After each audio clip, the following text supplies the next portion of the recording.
Saludos, les damos la bienvenida a los podcasts de Riot, un espacio financiado por la Delegación de Gobierno para el Plan Nacional sobre Drogas del Ministerio de Sanidad, en el que abordamos algunas de las cuestiones más relevantes del 25 Seminario Iberoamericano sobre Drogas y Cooperación, con el título de Creación de redes y modelos de intervención dentro de las políticas públicas. Vamos a conversar con Javier Segredo, director del programa Copolat 3, para analizar qué es este programa cómo está evolucionando. Bienvenido, Javier.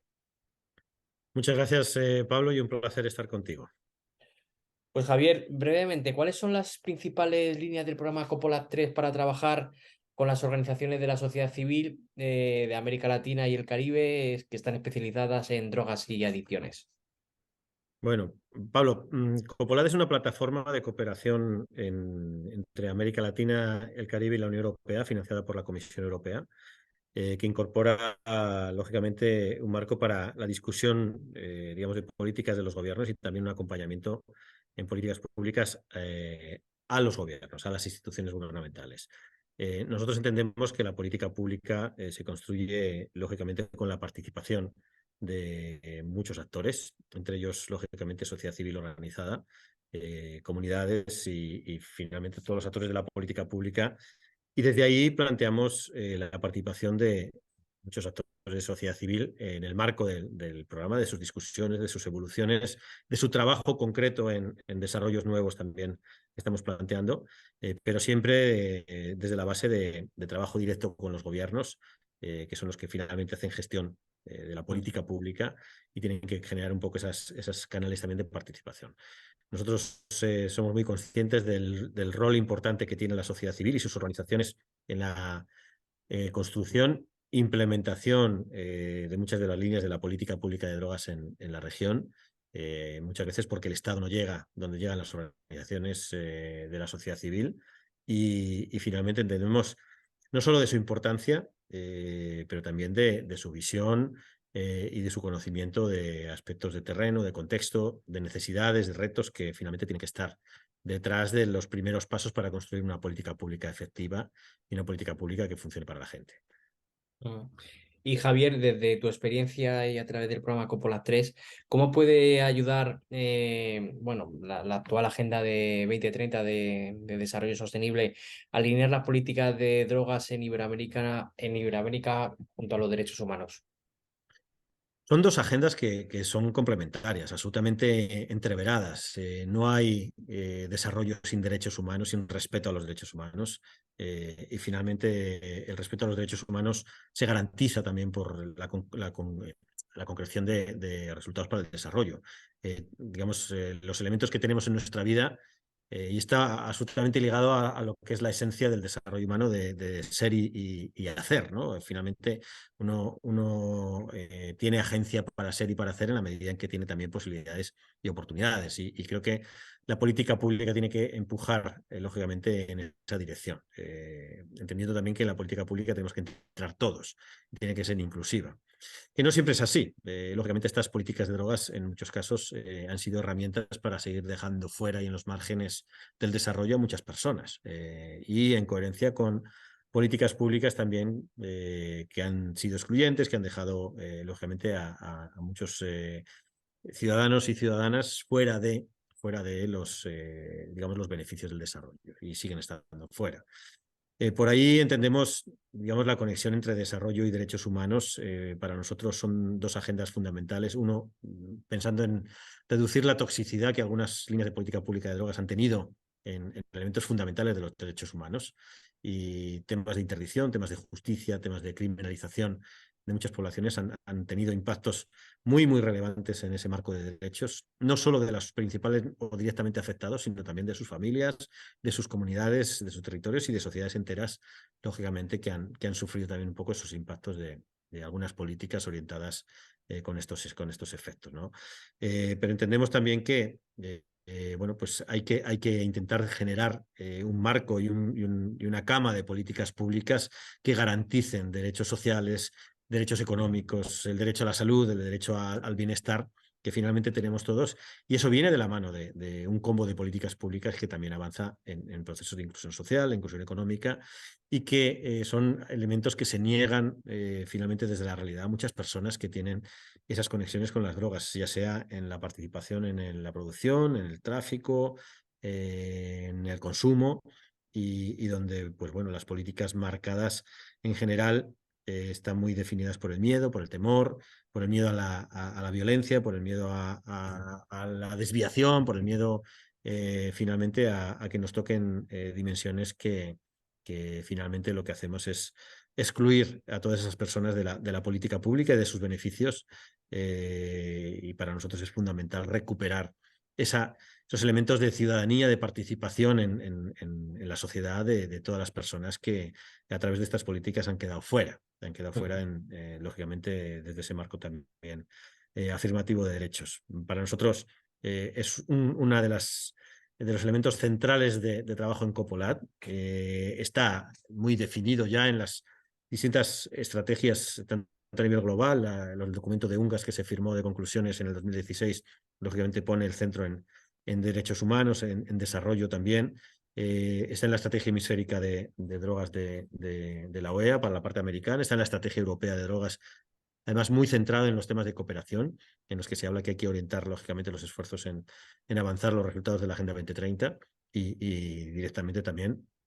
en un marco internacional de derechos humanos que nos obliga a todos, y que finalmente no podemos intentar tender que sea paralelo al régimen internacional de drogas o a la Agenda 2030 de desarrollo. Son agendas que se hablan entre sí, que generan además esos dilemas importantes que vienen en la discusión de las políticas públicas a nivel global, pero que tienen que aterrizar en soluciones pensadas para responder a las necesidades de las personas. Entonces, desde ahí también entendemos que las políticas públicas tienen que entrar en una dimensión de ser mucho más humanas, mucho más acompañadoras, mucho más promotoras de elementos del desarrollo, pero también defensoras y promotoras de los derechos humanos, que son garantía también del resto de dimensiones de nuestra vida, ¿no? Qué importante la interdependencia de las políticas entre los diferentes ámbitos, Javier. Y conoces, bueno, que en muchos países de América Latina y el Caribe, pues existen organizaciones que trabajan en drogas y adicciones, y una de sus carencias es que reciben poca financiación pública y privada, y que muchas veces pues cubren parcialmente servicios esenciales que deberían ser provistos por los estados. Desde Copolat, ¿qué propuestas estáis impulsando para mitigar esta ausencia del Estado en temas de drogas y adicciones? Mira, eso es un reflejo finalmente de cómo se lee desde la sociedad y desde el Estado, desde las instituciones,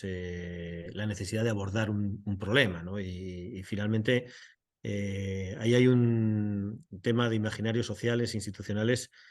muy marcado, con una mirada en muchos casos punitivista también hacia esos temas, que ha impedido, por un lado, que se aborde, y de otro lado, que se aborde con la fuerza y los recursos suficientes para poderle dar respuesta. Al final es un tema de marginalidad, es un tema de, mire, llévese a este problema de en medio, quítemelo de aquí, enciérremelo,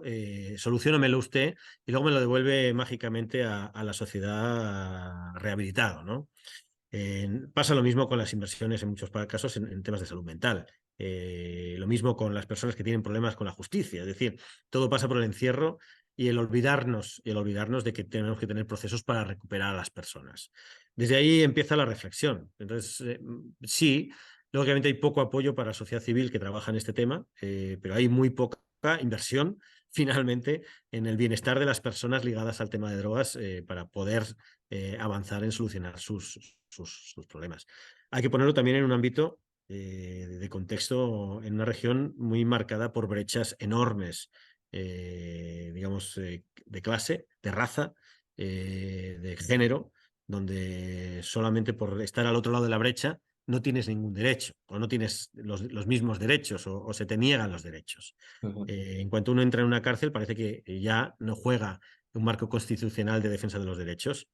sino todo lo contrario. Se olvida todo, se amenaza la vida, la integridad física y el resto de derechos fundamentales y libertades básicas, cuando lo único que finalmente debería limitarse es los temas de libertad de movimientos. El resto debería estar garantizado también por una mirada a la recuperación. También al salir, y al salir es un tema de que, bueno, qué canales tengo para hacer inclusión social y económica y no volver otra vez a la dependencia casi para sobrevivir bueno, de conectarme con una economía ilícita o un marco, digamos, de informalidad que no me permite, me permite ni a mí ni a mi familia seguir subsistiendo. Entonces, por ahí va también un poco, creo que una reflexión que es más amplia. Nosotros estamos haciendo desde el programa, lógicamente, un foco muy especial en temas de vulnerabilidad. Creemos que con el contexto de crisis sucesivas que viene soportando la región, también la nuestra, lógicamente, no somos ajenos a los problemas que ha traído la crisis del post-COVID, pues ahí se han incrementado enormemente los riesgos de participación de mucha gente en estas economías para finalmente sobrevivir. Y no han cambiado para nada ni los marcos penales, ni las políticas públicas, ni los énfasis punitivos, con lo cual estamos bueno, poniendo encima de la mesa de los países que si eso no cambia, finalmente vamos a tener unos resultados incluso mucho peores que los tenemos hasta ahora en términos de encierro, de encarcelamiento, de paralización de la justicia, bueno, pues marcos de abuso permanente de los derechos en lugares de encierro donde finalmente mucha gente va a terminar por razones de necesidad. Hay una urgencia, lógicamente, que también es una urgencia humanitaria si miramos a la situación de las cárceles en gran parte de los países de la región y que entendemos que tiene que, bueno, pues que reflexionarse de una manera profunda en este tema. El otro es, sí, estamos poniendo foco en la gente que está más atrás, en la gente que tiene más problemas y lógicamente no son solo problemas de drogas, son problemas que a lo mejor en esa ligazón con las drogas añaden problemas en salud o problemas con la justicia que empeoran su situación, que empeoran su situación de pobreza, que empeoran la situación de pobreza de su familia, generando pues una transmisión generacional también de esas conexiones terribles con la pobreza y con el delito o con la justicia penal que finalmente limitan y capan el desarrollo de muchas personas y comunidades. Entonces, desde ahí estamos apelando a una política distinta, a una política que sea consciente de esos impactos también que tiene la propia política, no solo el fenómeno de drogas, y empezar a jugar en favor del interés común. Y el interés común, lógicamente, pasa por meter a todo el mundo en un proceso de desarrollo con un marco de justicia penal, perdón, de justicia social y un marco de derechos y libertades que está además aterrizado en creo que todas las constituciones de la región, con lo cual creo que desde ahí estamos jugando sobre letra que ya está definida en los marcos jurídicos y políticos y que no se sustancia finalmente con ruedas concretas para avanzar en políticas públicas. Hay un momento interesante, se ha vuelto otra vez en una discusión desde la región de cómo abordar los retos de la política pública de drogas, que están también muy definidos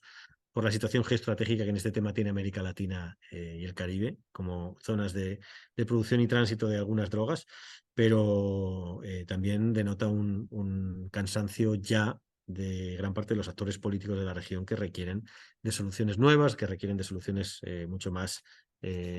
con más espacio, digamos, o más oxígeno para tomar decisiones que funcionen también para América Latina y el Caribe. Desde ahí también, lógicamente, desde Copolade estamos abriendo espacios de innovación precisamente para abordar nuevas soluciones con nuevas ecuaciones, actores nuevos, enfoques nuevos que permitan tener resultados distintos. 50 años de guerra contra las drogas han terminado pues, afectando de una manera significativa a mucha gente, a muchas comunidades y a muchos países, y entendemos que si seguimos haciendo lo mismo, pues no vamos a generar ningún cambio, sino todo lo contrario, en esta situación de más vulnerabilidad y además de más, digamos, dificultades fiscales y presupuestarias de los gobiernos en un tema que normalmente no está dentro de las prioridades de la política. Con lo cual, creo que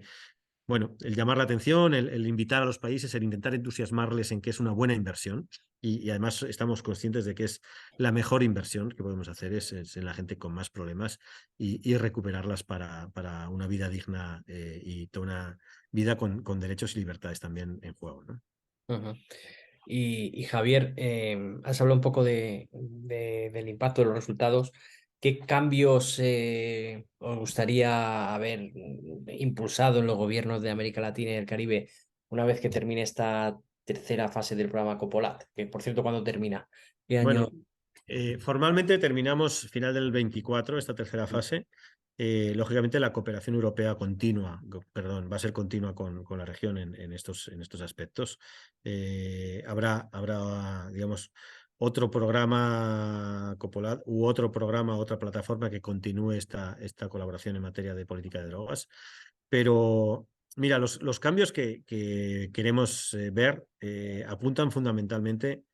primero, a un reconocimiento de que los enfoques clásicos son enfoques limitados y que requieren de una lectura mucho más amplia en esos nexos entre política de drogas y otras políticas, y el desarrollo fundamentalmente, y que esos nexos hay que atenderlos, que no podemos tener una mirada estrecha solamente desde el tema de drogas. Y también nos intentaría salir de esta fase de Copolat habiendo sembrado toda una serie de propuestas y de desarrollos en la política pública de la región que sean referencia precisamente en esa dirección, que mejoren los resultados para el desarrollo, que reduzcan los elementos negativos que las propias políticas han generado en elementos del desarrollo también, y que apunten a mejorar, como dice la Convención del 61 de drogas, la salud y la vida finalmente de la humanidad y el bienestar de la humanidad. Entonces, desde ahí creo que apelamos a políticas públicas eso, más humanas, más efectivas y a tener ya referencias muy concretas de trabajo en la región, incluso experimentales. Estamos abriendo esos experimentos en laboratorio de innovación social para encontrar soluciones nuevas y trabajar con componentes nuevos también en la política. Precisamente al final del periodo decir, mire, pues hay ya una serie de desarrollos concretos y de enfoques desde la propia política que están mirando a estos temas de una manera consciente, con mucha más amplitud en la mirada a los temas que están mirando. Incluso en los temas de diagnóstico, de evaluación de política, estamos haciendo un esfuerzo grande por poner encima de la mesa la necesidad de hacer evaluaciones del impacto de las propias políticas en esos elementos del desarrollo como una base inicial para empezar a hacer política pública. Desde ahí partimos, es una apuesta interesante, es una apuesta que, bueno, pues algunos países tomarán de manera parcial, otros tomarán de manera lateral y otros tomarán de manera decidida. Al final los países son soberanos para caminar por los procesos en los cuales tienen que responder a la responsabilidad de gestión, pero también en los espacios que ellos tienen. Entendemos que son procesos también que no van a resolverse en 2 años, sino que tienen que tener un desarrollo también en tiempos que son válidos para el desarrollo y que son más amplios que los tiempos políticos también. Entonces, sí, desde ahí, lógicamente, tenemos que pensar en que tenemos que ir generando un movimiento que sobrepase miradas ideológicas de gobiernos concretos y entre en una reflexión de políticas de estados en relación a las drogas que pasen también por mejoras en los derechos humanos y mejoras en los resultados para el desarrollo. En la región creo que hay un hambre de cosas distintas, de cosas que funcionen, de cosas nuevas, mejores para las personas, y creo que, bueno, estamos respondiendo de una manera efectiva, creo, a esa inquietud y sobre todo intentando ponerle ruedas a un debate que lleva ya más de una década encima de la mesa, pero que ha tenido unos avances poco significativos y a veces retrocesos, ¿no? Pues Javier, vamos terminando ya. No sé si quieres añadir algo más sobre... Bueno, finalmente, Pablo, finalmente el trabajo con Riot o con las instituciones que forman parte de Riot, para nosotros es garantía de que hay una mirada común de un lado y el otro, empática también y reconocedora de las dificultades de un lado y del otro. Es la misma mirada que queremos también generar desde Copolat en la parte gubernamental también y conectar, lógicamente, elementos que trae la sociedad civil a esta discusión que son importantísimos. Uno de ellos es la innovación y el trabajo también concreto con soluciones nuevas que la sociedad civil pone en marcha de manera mucho más ágil y los gobiernos bueno, pues pueden mirar y pueden atender en la medida en que les sirva para después poder escalar y hacer gestión para atender lógicamente el tamaño del problema que tienen. Desde ahí creo que es parte de nuestra obligación también como programa de cooperación. Las experiencias de sociedad civil las estamos no solo considerando, sino que las estamos además metiendo dentro de nuestro equipo de trabajo. Tenemos algunas redes de sociedad civil que forman parte de nuestros consultores como equipo técnico, y eso creo que es un acierto también a la hora de intentar llevar, lógicamente, la reflexión más lejos, más allá de que dentro de los desarrollos que estamos haciendo con los países a nivel bilateral, estamos apelando a una participación multiactor en todos los momentos de la política pública, lógicamente. Al final los gobiernos deciden, son los responsables políticos, pero este negocio es un negocio de muchas dimensiones, de muchos actores que queremos activar también, porque además hay muchas ausencias, ¿no? Parte del tema es que en esta política que mira a la marginalidad fundamentalmente, hay muchos que no están. Y hay grandes ausencias en la parte de activismo, hay grandes ausencias en la parte de academia, hay grandes ausencias en la parte social, en la parte de educación, en la parte de salud, donde ves finalmente que en muchos casos no hay prioridad de las sociedades de abordarlo con la fuerza que requiere. Estamos hablando de problemas muy graves desde el punto de vista tanto de la salud como desde el punto de vista de problemas con la justicia de muchas personas, y eso tiene que tener una fuerza y una dimensión relevante en política pública para resolverlo de una manera adecuada. Entonces sí estamos haciendo un esfuerzo porque haya mayor inversión y mayor inversión creemos que en una dirección que ayude al desarrollo a desplegar también, digamos, esos resultados en todos los países. Pues muchísimas gracias a Javier Segredo, director del programa Coppola 3, por participar en estos podcasts de Riot, y nos vemos en el 25 Seminario Iberoamericano sobre Drogas y Cooperación. Gracias, Pablo. Gracias a vosotros y un placer estar contigo.